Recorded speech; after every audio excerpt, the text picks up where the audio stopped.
Hello students, you are most welcome on my channel Active Classes for Science and Maths. Today I am going to teach propagation of errors.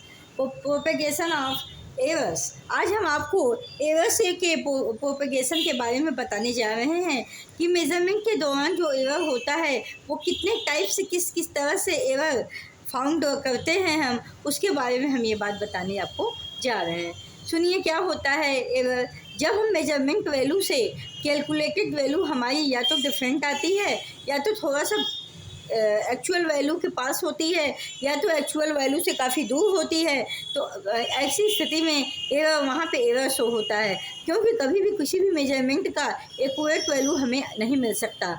तो हम वहाँ पे error कई प्रकार के show करते हैं। जब हम एडिशन सब्ट्रैक्शन करते हैं तो भी एरर आता है, जब मल्टीप्लिकेशन डिवीज़न करते हैं तो भी एरर, पावर के केस में भी एरर आता है। तो देखिए प्रोपेगेशन ऑफ एरर होता क्या है।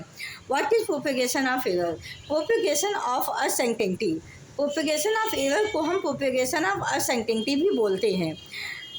Propagation of uncertainty refers to how the individual uncertainty error of the measured variables affect the uncertainty of a final calculated result।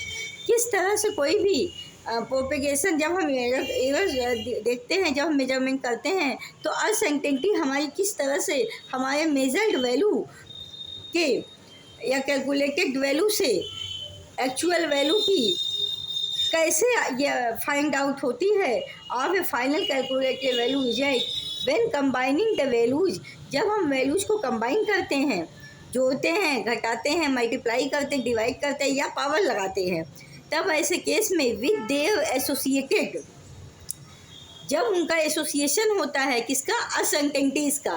मान लीजिए एक काम किए वहाँ अनसर्टेनिटी आई, दूसरा मेजरमेंट मतलब उसी में भी सेकेंड टाइम मेजरमेंट किए दूसरी अनसर्टेनिटी आई, तीसरा किए तीसरी अनसर्टेनिटी आई। तो जब हम सबको ऐड कर देंगे the rules of the standard deviation, तो जो रूल होता है स्टैंडर्ड डेविएशन का depend on the mathematical operation performed. वो इस पर डिपेंड करता है कि कैसे मैथमेटिकल ऑपरेशंस जो आप कर रहे हैं, plus minus multiplication division power, वो किस तरह से आप परफॉर्म कर रहे हैं उस पर ये बेस करता है। तो पहले सबसे पहला आप देखिए यहाँ पे प्रोपेगेशन ऑफ एरर में पहला जो रिजल्ट आता है अनसर्टेनिटीज का, जो कि एक्चुअल वैल्यू से डिफरेंट होता है, वो फर्स्ट आता है एडिशन एंड सब्ट्रैक्शन।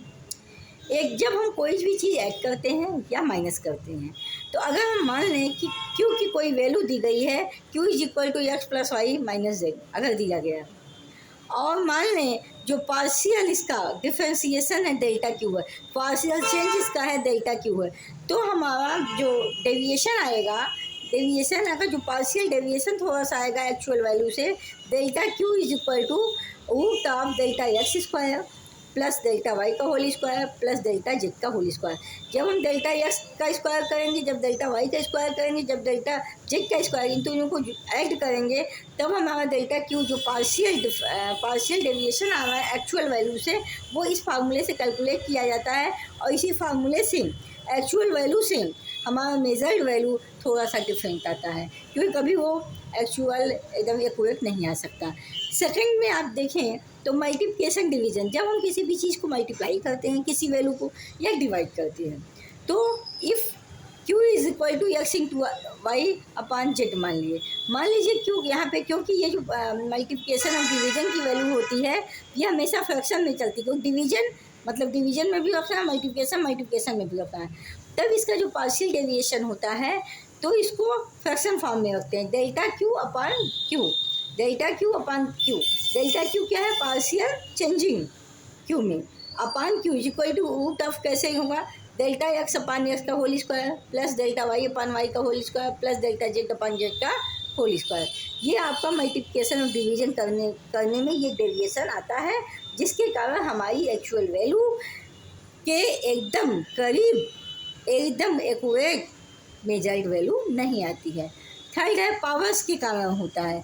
पावर्स के कारण क्या होता है, मान लीजिए if Q is equal to X power N, अगर Q is equal to X power N लिखें, तब हम अगर डेल्टा क्यू मतलब partial deviation upon Q is equal to करेंगे तो इक्वल टू हो जाएगा एन, एन माने number, N is number mod of delta X upon X. Mod का मतलब होता है कोई भी निगेटिव वैल्यू है तो भी पॉजिटिव हो जाएगी, डेल्टा एक्स अपॉन एक्स। ये आपका पावर के कारण होने वाला डेविएशन है, होने वाले एरर हैं, होने वाली चेंजिंग है from the actual value of the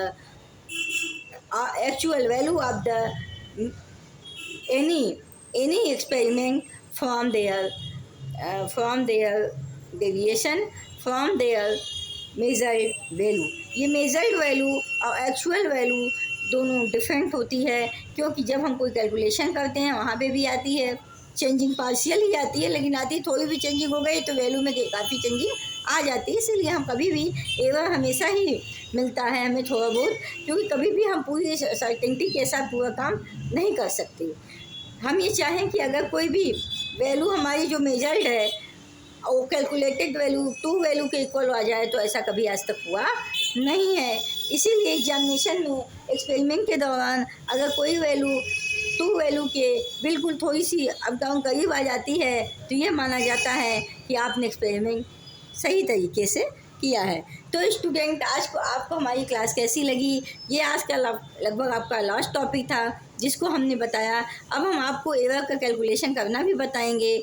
तो आज के लिए स्टूडेंट, कैसा ये टॉपिक लगा? अगर आपको ये टॉपिक पसंद आया हो तो इसको लाइक शेयर सब्सक्राइब करना मत भूलिएगा। All the best, thank you so much. फिर मिलेंगे नेक्स्ट क्लास में। अगर ये वीडियो आपको पसंद आती है इसको फ्रेंड सर्किल में शेयर कीजिएगा। Good noon, thank you so much, all the best, be healthy, be happy in your life, have a great day. अगर आपको कोई प्रॉब्लम होती है तो इसको कमेंट बॉक्स में डिस्कस आप मुझसे कर सकते हैं, हम आपको इसका सलूशन आसानी से देंगे। थैंक यू सो मच, आज के लिए इतना ही।